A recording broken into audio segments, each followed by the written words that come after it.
المفروض أنا صار لي سنة مريض، وأنا يعني من فضل ربنا اللي رجعت، يعني إيش منه وسط، والحمد لله، الله فضل من الله الحمد لله. شايفين؟ ويحيي العظام وهي رميم. ورجعت مع وزارة الدفاع أيانا حان الحوق، يعني إن قسمي أجر ليلة القدر الحمد لله رب العالمين. يعني أنت بتحل هذيك الأيام إنه كثير بنمشي الليل طول النهار بالذكر. كيف شعورك أنت اليوم جيت تسحر، يعني تسحر الناس؟ يعني شو بدي أقول، ما بتقدرش توصف، لأنه هذا إشي روحاني، إشي روحاني ورباني. الله أكبر ولله الحمد.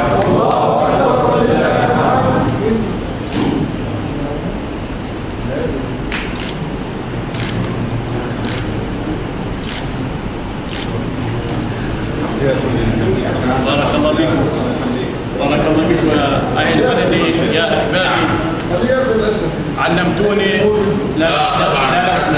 علمتوني نصف الإيمان هو الخلق بهذا البلد الطيب. لا أنسى الوجوه الطيبة. بارك الله فيك.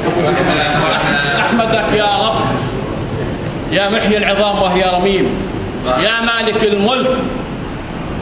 مالك الملك. جو روحاني، شاعر بجو روحاني، سنة ونص غير.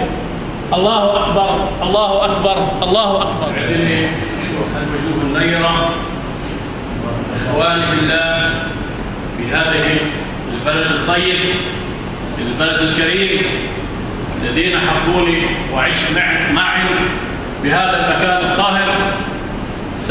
سبقني الأخ أحمد، ذكرني بالكلام الطيب، حياة الشيخ حامد وحياة الشيخ صبحي، ما يقارب 35 سنة.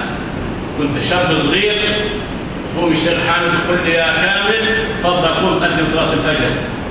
يا لها من كلمات طيبة غذاء الروح، اللي هي ذكر الله، كلام الطيب، المواقف الحسنة مع الشباب تلاميذي الموجودين قدامي هم. الله أكبر ولله الحمد. الله أكبر ولله الحمد. يسعدنا الوجوه النيرة الطيبة، إخواني وأخواتي، جيراني وأصحابي. لا أنسى المناسبات اللي كانت في الجامع يمدوا أيديهم يطلعوا الحصن والبسط إلى الشارع، كنا نخفف الزحمة من كثرة الناس. لا أنسى هذه الأيام الطيبة، لا أنساها أبدا.